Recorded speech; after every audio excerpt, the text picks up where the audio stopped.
Hey, everybody. Thanks for joining us. We'll give everybody just a second to get logged in here, and we'll get started with the awesome team from Barnes and Paul from Fab Rats. So thanks again for carving out a little bit of your time tonight as we get started.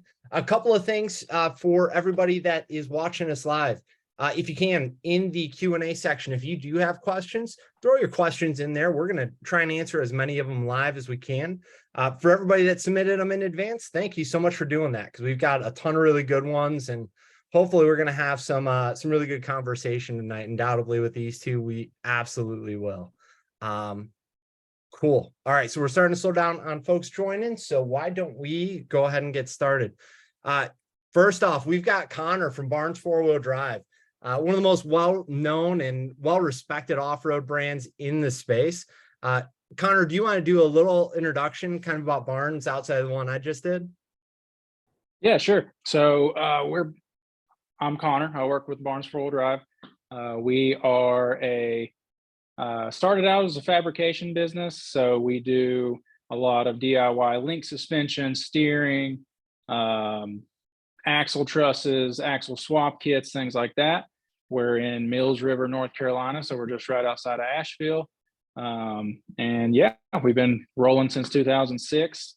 We started out as just a small little company. Our boss, Brad, or our owner, Brad, actually started this company because he was just building rigs in college and couldn't afford to buy his own stuff from other people. So he started making bumpers and stuff, and then it just kind of snowballed, and he gained more of a product selection, and here we are. So yeah, we're been having some great years, and hopefully many more. Well, awesome. And of course, we've got Paul from Fab Rats here as well. One of the most, I would say, renowned YouTube channels in this space. So Paul, thanks for carving out some time for us tonight. Do you want to do a quick intro? Yeah, sure. So I'm Paul, Fab Rats. We basically started this just because we like building stuff. And we seen that there was a way that you could actually build stuff and make money at the same time. So it was a win-win. That definitely is. That definitely is. And I know you've got a ton of viewership that's surrounded you as a account of that. So that's a good day all around. Well, let me start off with a question for Connor around Barnes. How have you guys kind of evolved over the years, right? So you talked a little bit about Brad and starting out just building rigs himself. How have you kind of worked through that over time? Yeah, so yeah, we started with Brad. He actually started with early Bronco stuff. That was kind of his thing. Okay. He did bumpers, I think some skid plates or something. But then we really realized there's a lot of people like Paul out there that just want to build stuff. And it might not be the, off the lot Jeep or off the lot, Tacoma or whatever that a lot of other people are building. And so we kind of started breaking into the space of universal DIY kits. So we sell a lot of suspension and steering, axle accessories like link mounts, trusses, stuff like that. And that's where you can take something that's, a good example, honestly, is Paul's FJ that you really don't have, a bolt-on catalog for, anymore. And you can take a lot of our parts and use them to build something unique. It's a huge time saver. If you have never tried to make 1/4 inch brackets or anything, it is a pain if you don't have the right equipment. Like if you don't have a plasma cutter or even a plasma table, if you're just doing it, old school grinder style, it is hard. It takes a lot of time. So we try to make parts that cut down on that time, because it's really easy to get down on yourself when it's taken you 3 years to just do a 4-link kit or something. So we did, so that's kind of our bread and butter. And as the years have gone on, we've started to do a little bit more of the bolt-on stuff. So we offer a lot of bumpers, skid plates, and now we're kind of really starting to get in a good groove of vehicle specific DIY kits. So a great example, we just launched one for the Cherokee, and it is still a DIY kit, but it's made for that vehicle. So all the brackets kind of key into the vehicle based off of factory locations, but it still gives them that good freedom of, like, if you have a Cherokee and let's say you wanted to push the axle forward 3 inches or something, you can do that with our kit, because we don't give you, pre-made links. You can make that link as long or as short as you want it to be. So it's vehicle specific, but it still gives you that freedom that a lot of people are looking for to build something custom and unique. So, and as new vehicles come out, we're trying to do more and more. So we're doing a lot of stuff right now with the new Bronco. We've got one of those in house. We've come out with a huge line of stuff for the Jeep Gladiator, Jeep JL, and yeah, we've got more and more to come. So that's kind of how we've changed throughout the years. Cool. Paul, I'm guessing that when you started out, you didn't have that array of things kind of off the shelf that you could utilize to cut down on that time. But we had a lot of questions coming in of how you got started doing fabrication and getting into building your rigs. Well, I got started a lot like Connor and those guys got started. I couldn't afford to pay somebody to build this stuff, so I really wanted to be in the wheeling part of it. So we just started making stuff that worked. That's basically it. Nice. Well, in that vein, I think one that'll pair up pretty well is, we had a lot of folks just asking, how do you come up with your ideas for some of the vehicles that you build, Paul? Like, is there, you're flipping through a magazine, get inspired, you see some rig on the street, or do you just kind of dream it up in your head? And then how you go out making some of those things fit with all the Barnes 4-wheel drive parts? So a lot of it is, I mean, when you start a rig, you get a set of wheels and tires, you know what size you're going to build, you roll them under it, and then you start building it to fit that. So that's, and a lot of the link selection and where stuff goes, it's not because that's how I dreamed it up. That's because that's where it fits. Sure. That's how it works to get the geometry all right. That's how it has to go to make it work right. So fair. That's what a lot of people forget about. Connor, is that a common question when folks are like, they make an order through you guys, or they're staring at their rig, and that's some of the advice that I know the great customer service team that y'all have has to kind of talk them through and just get them educated on?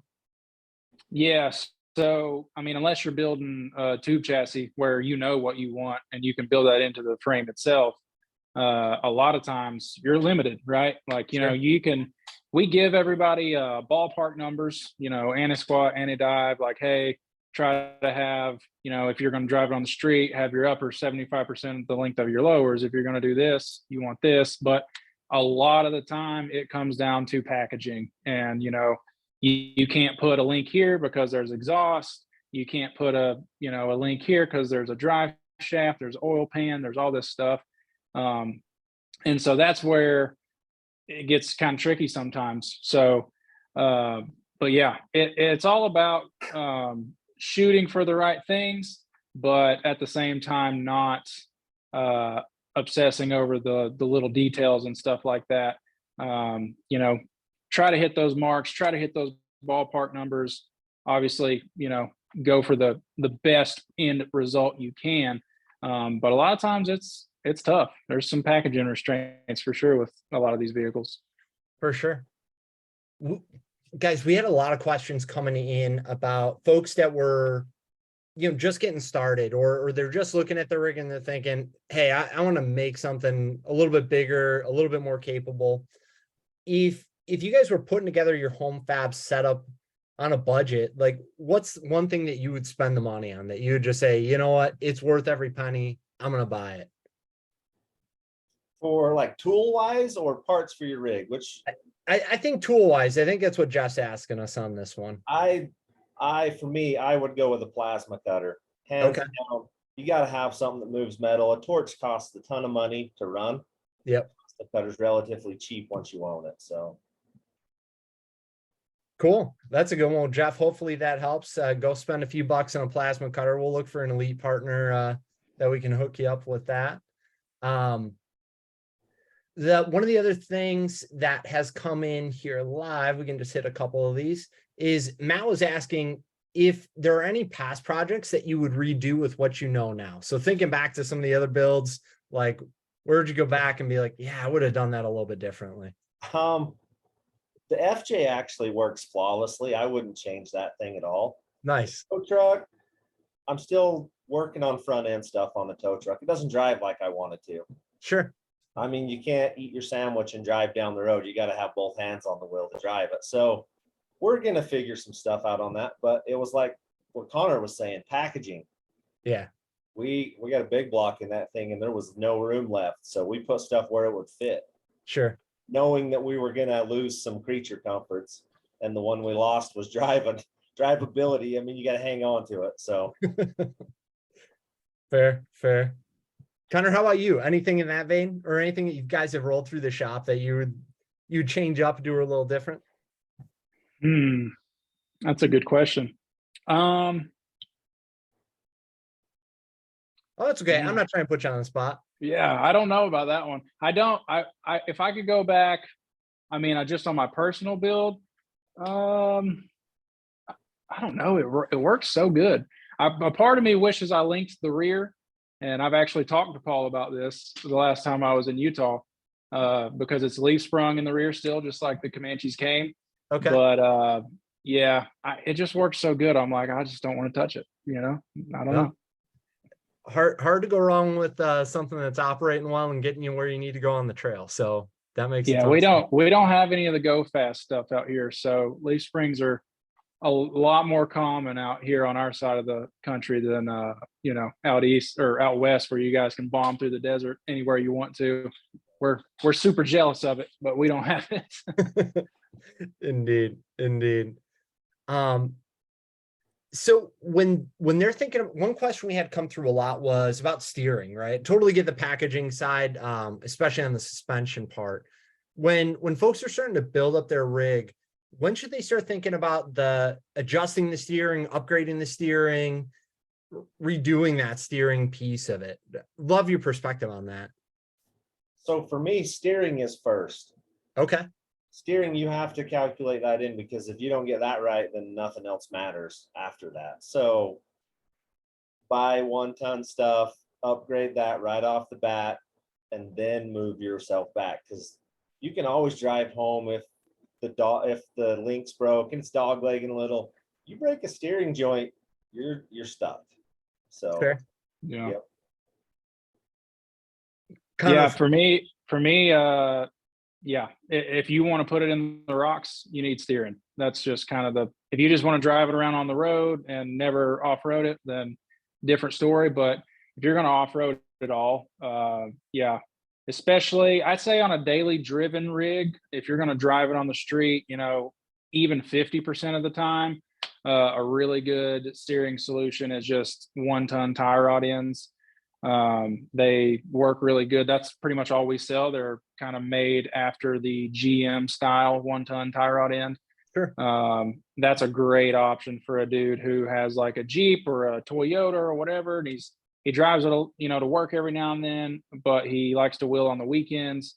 Get some good DOM in there, like 1.5 by 1 inch quarter wall. We even have aluminum options for the JK that work really well. Another thing people don't really think about with steering too is like if you lift a vehicle, like especially on the JKs and the JLs and stuff, if you lift one of those above like 3.5 inches or so, a lot of these lift kit manufacturers include these little track bar relocation mounts that like bolt on to the factory one and it moves the mount up. And if you do that, you've now changed the relationship between your drag link and your track bar. So you really want those to be as parallel as possible. And if you had a track bar that was like this, and now it's like this, and your drag link is, you know, like this, then it's going to have a lot of bump steer.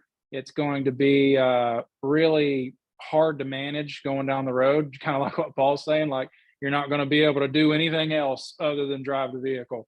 And so that's another area where if you, maybe you're not getting into the rocks yet, but if you lifted that thing, a considerable amount to where the lift kit manufacturer is having you relocate some suspension components like that, that's when you want to upgrade too. But yeah, Heim joint steering is also a really good option for the guy who, we really recommend that for the dude who's like hitting the trail and that's pretty much it. Sure. As far as like strength wise, a Heim joint's about the best bang for your buck you can get. They require a little bit more maintenance. Like you got to keep them clean, you got to keep them lubricated. But strength wise, they're just so strong. You know, a heat treated chromoly body on a Heim joint is immensely stronger than anything you're going to have on that vehicle when you got it. However, like I said, they require a little bit more maintenance. So if you're the guy who's, you know, not that guy, you're not trail only and you're not a KOH racer or whatever, that's when the 1-ton tie rod ends and stuff like that come into good play. So Cool. Well, and don't forget everybody that's tuned in, if you're an onX Elite member or you're thinking about upgrading, you can save 10% as part of our partnership with the great folks at Barnes. So all those pieces and parts that we're talking about tonight, sign in, get your vehicle upgraded, and you're ready for that next trip out to the rocks. So don't forget about that piece. Paul, we had a bunch of folks coming in asking about, you do some pretty hard wheeling. You've been pretty hard on a few rigs on YouTube we've seen. How do you figure out how much strength you need when you're thinking about that, when you're kind of designing your build? How do you, I guess, factor that into what you're thinking about adding and upgrading to? Well, basically, I've known myself for a long time, so I've broke lots of stuff. Sure. And when I build stuff, I overbuild it because it's going to get tested. I'm going to break it. We'll figure out how to make it tougher. I just build it as strong. When people would use 1/8-inch plate, I use 1/4 or 3/8. Okay. A little heavier, but man, I don't have to work on them as much. Well, that's always a good thing, especially when you're actually putting the vehicles to work and they're not just sitting in the garage. So that makes a ton of sense. When you do think about those builds and obviously adding additional layers, using heavier gauges for it, how do you think about some of the other components that are in there as well? Do you overbuild for that when you're thinking suspension and steering and some of the other things we talked about tonight? Yep, I do. I've been crawling for a long time, so I know what works and what doesn't. Sure. I don't vary far from what works. I just keep using the stuff that I know is durable, and that when I do break it, I can find parts for it. So once you find a recipe, you just kind of stick with it. Gotcha. Well, and I think for all the folks, it sounds like a lot of trial and error, right? Like you've been out there, you're doing it, you're out there wheeling and learning from those pieces. So that's great. In this day and age of YouTube and the internet, you can learn from other people's mistakes. I mean, if you're to run 37s, probably don't spend your money on a Dana 30 front end. Just skip that process, spend it on a 1-ton, and you'll never have to touch it. It's fair. And I think great advice. We also had some questions. Cody had one that came in live about rear link length. So I'd love to hear from both of you guys when you're thinking about it. How do you get set up for that? How do you measure it out when you're kind of building your rigs? Well, on my FJ, I was building it to look a certain way. Okay. To look like kind of like old school rat rod that had trailing arms off the bottom. I knew it was gonna hang up a little bit, but I wanted a certain look. So I made the front and rear links the same length on it. Okay. Kind of like you would on a monster truck. Nice. But I mean, I'm a total wrong person to ask about this because mine's just wild guesses most of the time to make this stuff work. So I mean, like Connor said, I use the right theory. My bottom links are longer than my top links to get it to handle. I try to keep everything parallel and flat so it handles good on the road and drives. But my link length is looks. I want it to look right. I want the rocks to hit a certain point and slide to my tire. So okay. Connor, how about you? When folks are calling in talking to you about what to get, what are some things that you give them as pointers? So it kind of depends on what they want. So basically the three big things when you're building links is lift height, tire size, and really like what you want to do with the vehicle. Do you want to drive it on the road a lot? Is it just a trail rig? Those are going to factor into, what you do with that length, the length of your control arm links. Sure. A pretty common size, if you want to give it a bracket, that we see on a lower link is like 36 to 42, somewhere in there. If you have a really long wheelbase vehicle, obviously they can be longer. But for most rigs like Jeeps, Toyotas, stuff like that, that's kind of going to be pretty common. And then the uppers, you typically want those to be like, if you're going to drive it on the street a lot, 75%, the upper being 75% of the lower. Okay. So you kind of just do a little bit of math there, that's going to keep your suspension geometry really tidy throughout the cycle of the, suspension. Sure. But again, it really does boil back down to packaging. It sounds like, beating a dead horse, but that's a big key factor. Like I was actually talking to a customer today who's building a really, I can't remember what year the Bronco was. It was like 70s or 80s. And he was putting a Ford 9-inch in the rear, and he was trying to do a rear triangulated 4-link, and he was having a really hard time getting 20 degrees on each of his uppers because the frames in those older Broncos are so narrow. Sure. And so that's when we had to be like, okay, man, well, you're going to have to get kind of creative here. Either you're going to have to shorten those links up to be able to get that angle. And if you don't want to do that, you're going to have to, start figuring out other places to cut corners here. So it kind of depends, but I'd say a general rule of thumb, rear lowers, or really even front lowers, 36 to 42, somewhere in there. And then the uppers, a pretty good rule of thumb is a little bit shorter than that, like 75%. If it's 80%, that's okay. A lot of people really wig out about those numbers, and they're like, oh man, my upper link is only 73% of my lower link. That's okay. You're probably not going to feel the difference in the seat at all. Those are just good ballpark numbers for somebody who has like never done this before.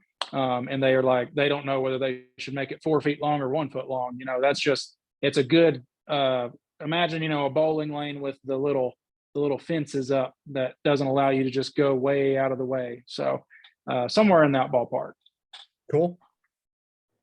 For both of you guys too, we had a lot of questions coming in about cages, because I think a lot of our folks, they've upgraded their vehicles, they've got a suspension into it, they've gone out wheeling a few times now, and they're kind of thinking about safety. We saw a lot of questions about family in there as well. When you're thinking about, hey, I think we need to put a cage inside of this vehicle, what are some of the typical steps that somebody should take to, I guess, either find a shop or start to measure it out to make that come to life? It just depends what you're putting it in. Lots of guys are building them for Jeeps, and you can buy them and put them in, and they're pretty good cages. But if you're just attaching it to sheet metal, it's only as good as what you're bolting it down to. You got to remember that. So Right. To slug it to the frame is when the cage actually is helpful and useful. So it's a good rule of thumb. Just watch what you're attaching it to. For sure. And I know Barnes has some solutions for those types of things, right, Connor, where you can get some of the kits to make that life a little less painful in terms of figuring out bend angle and all that good stuff. Yeah, so we make a lot of, again, just the little things that take up a lot of time. We make a lot of gussets. We make a lot of tabs and stuff that you can use to help build your cage. We make saddle gussets even that fall into tubing angles that help you strengthen that, joint of tube. With cages though, I agree with Paul 100%. It depends on what you're tying it into. Most people, they're going to tie it into a slider that's connected to the frame. They're going to tie it into the frame itself somehow. You really want to just make sure you have some sort of solid connection that isn't just to like really thin gauge body material. and triangles. Triangles are just the strongest things you can build as far as cages go. Again, cages are a whole nother thing. Like as far as the packaging conversation goes, like this truck right here, putting a cage in this is going to suck because it is tiny. But you know, if you're building like Rudy's Ram Charger for the onX Build Challenge, he had a lot of room. That's a big rig, so you can get away with a little bit more in something like that. But yeah, tying it into the frame. And if you can't tie it into the frame, a lot of people, they terminate a tube into a plate, and then they bolt that plate to the floor, bolt another plate on the other side, and take a tube to the frame that way. That's going to be, you know, something you're always going to want to do. And honestly, whether it's interior or exterior, it kind of, you know, they both can be strong. I will say, if you're talking technically, most, you know, Ultra 4 and different racing associations out there, you have to have some sort of X within the cage. So you have to do an interior cage no matter what. So there is kind of a big argument out there, what's better, interior, exterior cage? And a lot of people would argue interior. Like I know Ian Johnson has that opinion. I know a lot of other people I've heard have that opinion, because to be compliant with a lot of professional safety regulations, you have to have that X in there somewhere. Most people do it behind the two front seats. And to do that, you have to go interior. So a lot of people say, well, you should just do an interior cage anyway. And there's a, you know, that's what's keeping the pros safe. So it's hopefully good enough to keep normal people safe. So yeah, I'd just say if you're just getting started and you're looking for stuff, you know, we make cage stanchions for a couple different rigs, like the YJ and TJ, that come up the sides of the A-pillars, and that gives you a really good starting point. We make gussets. We even sell tubing that you can use to make a cage out of if you don't have a local steel yard or something. So just getting those kind of first steps taken. And a lot of people mock cages up with PVC pipe. It's really cheap. You can go to Lowe's and get it and just kind of see what you're working with. If you're not a person like Paul who has a bunch of tubing laying around, that's how people mock up a lot of stuff in this world. So that's always a good way to do it too, that you can visually see, like, okay, if I put a 2-inch or whatever, 1 3/4 tube here, this is how far it's going to be from my head. Sure. So stuff like that's super important. Cool. That's very cool. Let's lighten out from all the technical talk for a second. One of the questions Eduardo kicked into the chat was, what fabrication project are you most looking forward to? We'd love to hear that, of all the rigs that maybe are hanging around or in the shop. So we've got a bus coming up that's going to be pretty epic. We're going to build a 1940 International short bus. Okay. Into a monster truck. So we want to be able to jump it. It's going to be diesel powered. So yeah, we're going to need a bunch of help from Barnes on that thing. So it'll be pretty cool. Nice. Nice. I'm going to have to make a bus category on our website, apparently. Yep. That sounds like a really cool one. Paul, while we're on that topic, I got to find it in here, but one of the questions that came in was about the Jeepster. Is the Jeepster still on the radar? It is. We hear every day about the Jeepster. I've about got all the parts accumulated for it, but the Jeepster's rusty. So I know how much work it's going to be to cut the whole floors out of it and do it. This winter, we're going to do it. But I'm worth it, right? Michelle's going to have a Jeepster this winter, so it's coming. She's going to take it on Hell's Revenge, and she's not going to be scared. Oh, no. I don't think you'll ever see Michelle drive on Hell's Revenge. She'd take it through Pritchett Canyon before she'd do Hell's Revenge. I don't know. We'll see. We'll see.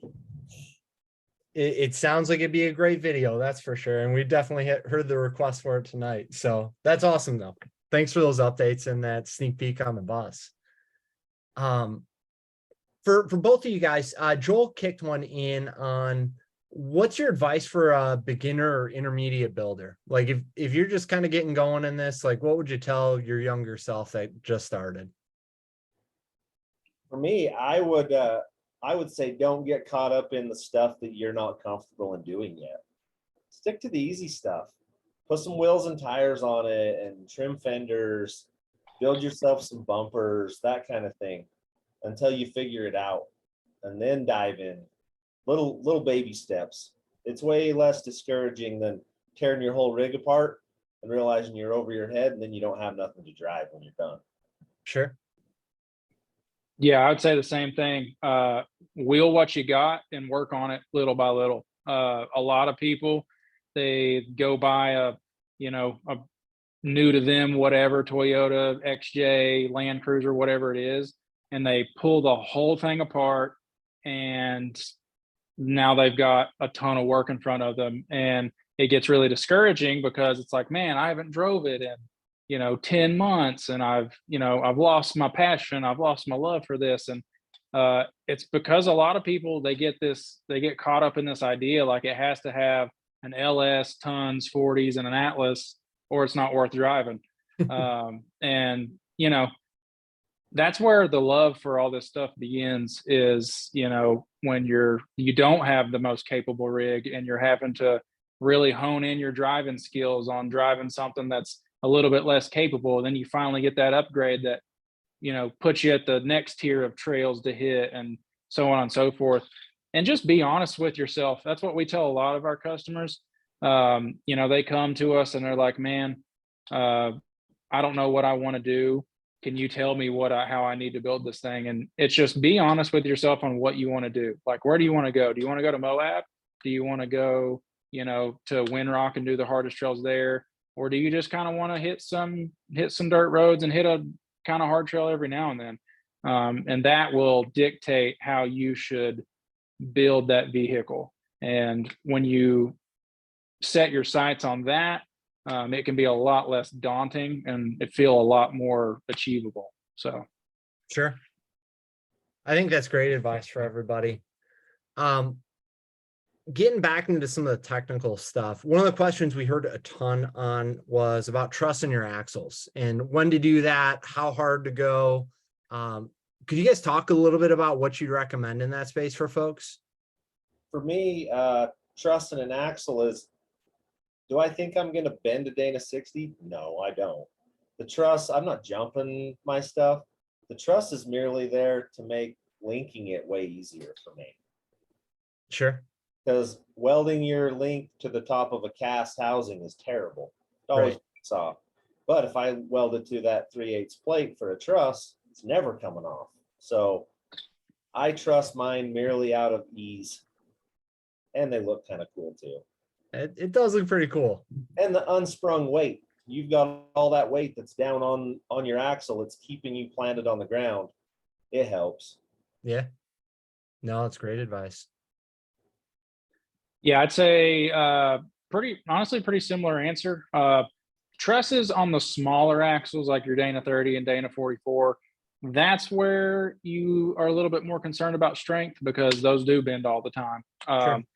So trussing and sleeving those axles is a good, a good budget thing. Like I think we sell tube sleeves for like $80 or something, and you can knock that out in, a weekend easy. But yeah, once you get to the bigger stuff though, like your Super Duty 60s, your 14 bolts, or whatever it is, it does become a little bit less about that need for strength because, very rarely are you seeing dudes break a 14 bolt in half. Yeah. But it becomes, you want a solid, preferably flat mounting surface for your 4-link, your 3-link, your airbag, bucket, your whatever it is, coilover mount. And that's where those trusses really come in handy. Most of our trusses we make with a 3/8 flat top, and then we just have keyholes in the top of all of them to key in your plates that connect down to the tube. And those make for awesome places to weld your links to, your coilover to. But yeah, if you're running the smaller stuff, definitely, a truss can help strengthen that sucker up along with some C gussets. Stuff like that really can go a long way, just because those smaller axles, if you don't have the money to go tons yet, or if you're only thinking of running like a little 35 tire on like a YJ or something, it might not be worth it for you to go tons if you're not really willing it hard, but you just want some added assurance. that's kind of the beauty of the truss, is it's not crazy expensive. Like I think our Dana 30 and Dana 44 truss for like a TJ or something is $100, $120. And it comes with new upper link mounts, so it's kind of a win-win. You get a better bushing, added strength, so I'd say that's a decent rule of thumb for the two parties there. So John sent one in a little bit earlier that I wanted to hit while we're talking about it, is sleeves. So you guys have sleeves for the 30 and the 44, right? Yeah, so we currently sell them for the JK and the TJ. The JL is a little bit of a different story because it has the front axle disconnect. So we sell a truss for the JL, and then for the JK and the TJ. And the TJ axle kind of goes through a range of Jeeps, TJ, XJ, ZJ, LJ, I think is all of them. So yeah, we do axle sleeves for all those axles.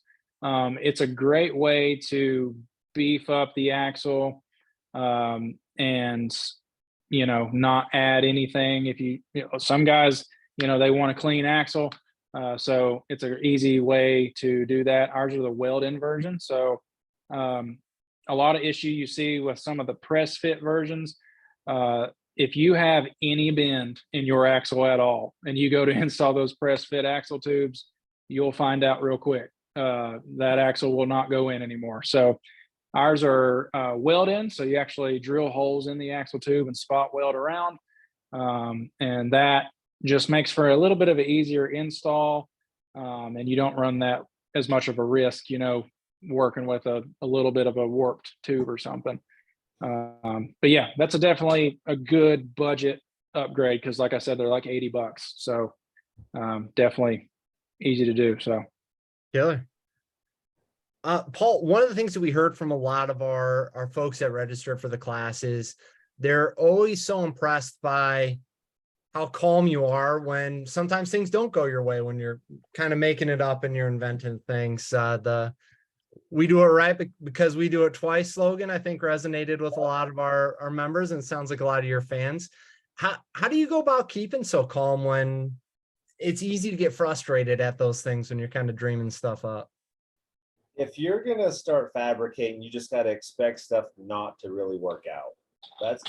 It doesn't always. It's good when it does, but it doesn't always work out. So you just figure a way to make it work when it happens. You just go for it. I don't know. You can get mad, but that doesn't solve the problem. Still doesn't work. So not to say I don't ever, because when you have your heart set on some stuff, it's frustrating when it doesn't work, but you just figure another way and make it happen. Yeah, I think great advice for everybody that's out there trying to do it. Well, cool. We've got a bunch of questions that have been coming in. I would love to throw at you guys here. Connor, we've had a lot of talk about full-size rigs too, and I think I'll have to look up your name, but Michael, about Dodge trucks and that kind of thing, full-size Chevys. Where's that on the radar with Barnes? Do you guys have kind of visions on that front? We're kind of breaking into that market a little bit. We all of our universal stuff will work with the full-size guys, so all of our link kits, steering kits, all that stuff. We actually sell a good bit of that to full-size people, Super Duties, Dodges, whatever. We sell a lot of Super Duty radius arm kits. Okay. That are a long arm and kind of bolt into those factory big old radius arms on those 05 and up Super Duties. And then we sell steering that will work with any full size, solid axle, Chevy, Dodge, Ford. And then here recently, we've actually been developing some just bumpers and accessories for those. So we just came out with front and rear bumpers for I believe 17 and up Super Duties. And I think we've got some more stuff in the works for that, just because we sell to so many people that have rigs that they're towing. So we're like, okay, so let's get some stuff out there for the tow rigs as well. But yeah, so if they, my best advice to them would be call us. We have really good, knowledgeable guys to talk to on the phone. and they know what to recommend to you if you tell them what you want to do. So if you say, I've got a full size Dodge, I tow a lot, or I don't tow a lot, I actually want to overland out of it, I want to put a camper in the back, they know what to tell you to get from us, and they can typically point you in the direction of what you can't get from us as well. So that's something we pride ourselves a lot in, is we really know how to cater our parts to whoever's calling. So yeah, call us if you're a full size guy and you need some direction. But just know that all of our universal stuff works for the full size guys as well. And yeah, we've had a lot of happy customers with some big rigs out there. So Cool. Well, Carrie, I'm gonna not ask these very specific ones on your F350 too. I think just to save you a little headache, call the folks at Barnes. They're gonna get you hooked up with all the right parts for your rig and get you set up. Nathan had one for both of you guys. When welding rock sliders to the frame, do you need to use a plate on the frame, or is it okay to weld straight to the frame and gusset it? It just depends if you want it to fall off or not. Fair enough. Fair enough. If you want it to stay, I would put a plate on it. If you want to have problems with it cracking your frame later on, just weld it to it. So yeah. agreed. Nathan, I hope you heard that, because I certainly wouldn't want to be driving around on a cracked frame. So William had a really specific one, so I'm curious to get your guys' thoughts. I just finished designing my crawler chassis in CAD. Would you recommend 1 3/4 or 2-inch DOM or a combo? For which part, I wonder? Yeah, that Yeah. was tough, William. You'll have to clarify a little bit there. I mean, if it's a heavy rig, 2-inch for a cage. That way it never moves. If it's Yeah. not super heavy, 1 3/4 will probably be fine. Well, hit us up, William, if you've got a little more clarification there, but hopefully it gets you started. Felix had one. Is it better to get a universal axle and weld mounts, or get a stronger than stock used axle from another vehicle and cut and weld mounts to that for a crawler build? I wish we had a little more detail on that one, Felix, but Yeah, if he's asking like, should he buy, like a Fab 9-inch housing or something, that kind of depends on budget, honestly. yeah, You can typically get, let's just say we're talking about the front axle. You can typically get, an old Ford Dana 44 is a good one if you're not running a super heavy rig. You can get a Kingpin Dana 60, 99 to 04 Super Duty, 05 and up Super Duty. None of those are really going to break the bank just for the axle. You're probably looking at less than $1,000 for one of those. But then you got to build it. So I would say it just all depends on your budget. If budget isn't really a huge concern, then yeah, go with a blank axle from one of these, big axle manufacturers. I know Dana actually is starting to sell, I think the Dana 80 now, totally blank. I think Dynatrack's done that for a little while too. So budget's not a big deal for you, then sure. But for most of us, we go and find them in the junkyard and, weld mounts to those. And, they're still incredibly strong. And for Sure. most people, they're everything they're ever going to need. So. no, those are great. I think you need to kind of be honest with yourself too and decide where this rig's going to go and what you're going to do with it in the next 10 years. If you're going to go out and wheel it, you're going to get more and more comfortable in it and take it on harder trails. And if you still have a small axle in it, you're going to spend a ton of money on axle shafts and different parts, ball joints. If you're going to do that and you think that's where you want to go, spend the money on a bigger axle and just build it, instead of spending your money on a little one and then you still have a broken one when you're done. I've been there. That's personal experience. I probably broke 30 axles in a Dana 44 before I finally just bought a Dana 60. So Sure. it's just experience. I think that's great advice for everybody. Here's a very unique one coming in from Mike about upgrading a small pop-up camper for off-road use. He wants to flip the axle and install larger wheels and tires for better clearance and a smoother ride. What parameters define the max wheel size, and what type of suspension would you suggest? He clarifies on a budget. So this looks like a driveway build Mike's trying to get a little overland and trailer for. So you could flip the axle, and you could probably even put a block under it if you needed to. And then tire size is going to be whatever fits without rubbing. Yeah.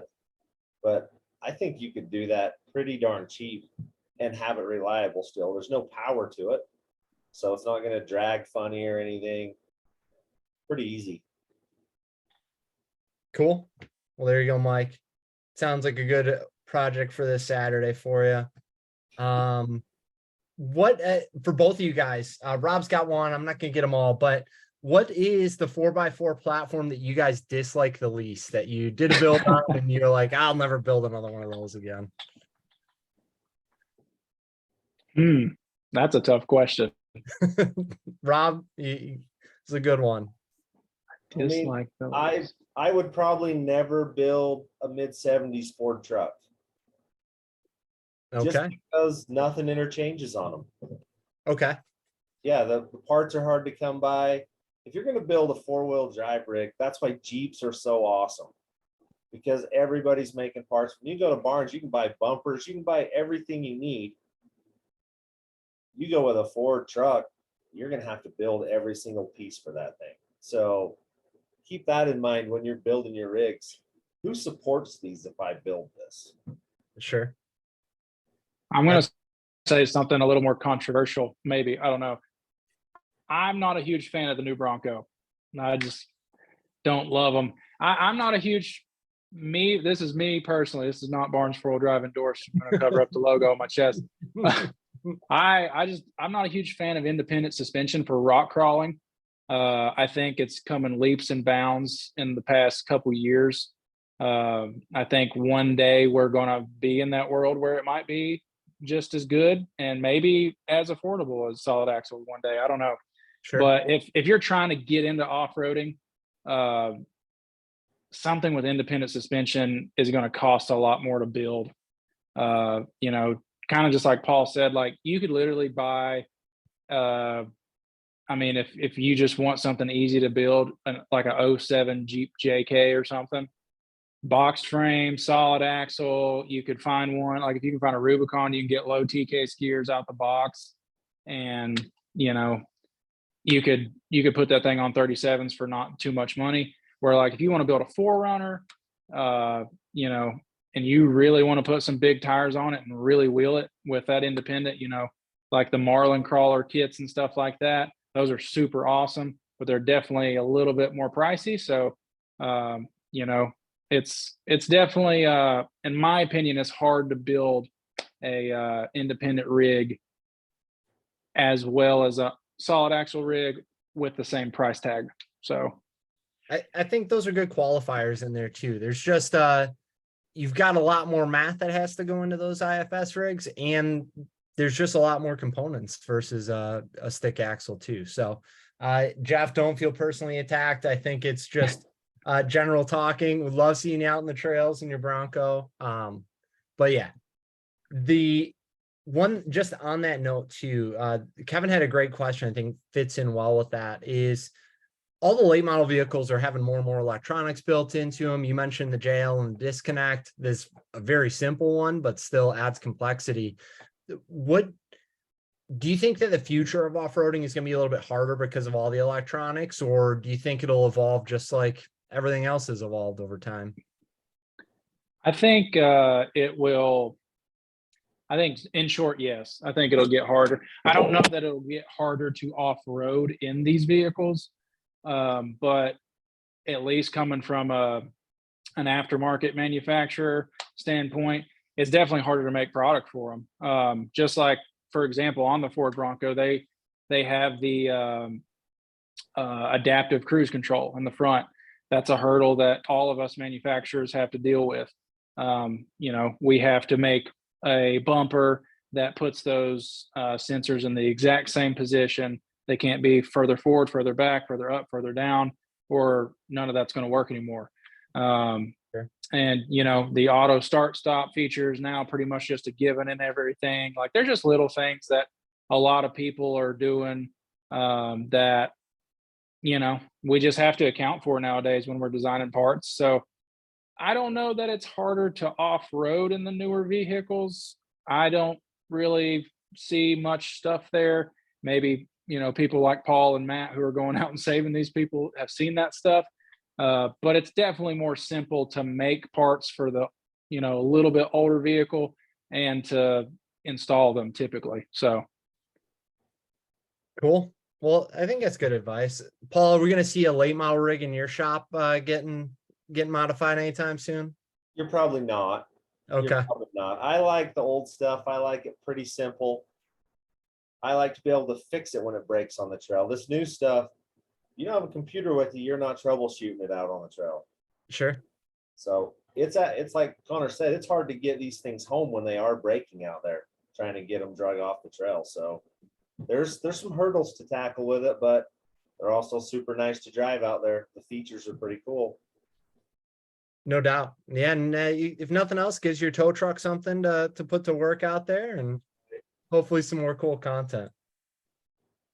All right, guys, we're running low on time. I'm going to get one or two more of these questions from everybody, but guys, for everybody dialed in, thanks again for shooting all these questions, and they have been awesome. Let's see here.